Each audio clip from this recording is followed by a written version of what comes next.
السلام علیکم ورحمۃ اللہ وبرکاتہ۔ میں محمد امتیاز پلاموی۔ معزز ناظرین، آج ہے 24 اپریل 2024۔ بہت ہی افسوسناک اور غمناک خبر آپ حضرات کی خدمت میں رکھنے جا رہا ہوں۔ اس خبر کا تعلق دارالعلوم دیوبند، جامعہ مظاہر سہارنپور اور ندوۃ العلماء لکھنؤ سے براہ راست ہے۔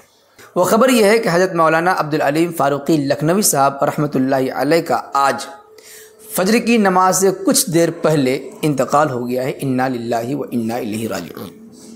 حضرت والا دارالعلوم دیوبند اور ندوۃ العلماء لکھنؤ کے رکن شورا تھے، جمعیت علماء ہند کے نائب صدر تھے، اتر پردیش کے امیر شریعت تھے، جامعہ مظاہر سہارنپور کے طالب علم۔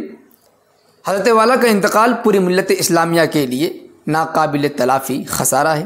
آپ حضرات دعا فرمائیں کہ اللہ تعالیٰ حضرت والا کی بال بال مغفرت فرمائے۔ اب سوال یہ ہے کہ حضرت والا کی نماز جنازہ کب ہوگی، کہاں ہوگی، تدفین کہاں ہوگی؟ تو اس سلسلے میں خبر یہ آ رہی ہے کہ حضرت والا کی نماز جنازہ انشاءاللہ بعد نماز عصر دارالعلوم ندوۃ العلماء لکھنؤ میں ادا کی جائے گی اور تدفین عیش باغ قبرستان میں ہوگی انشاءاللہ۔ آپ حضرات سے ممکن ہو تو جنازے میں شرکت فرمائیں اور حضرت والا کو اپنی خصوصی دعاؤں میں یاد رکھیں۔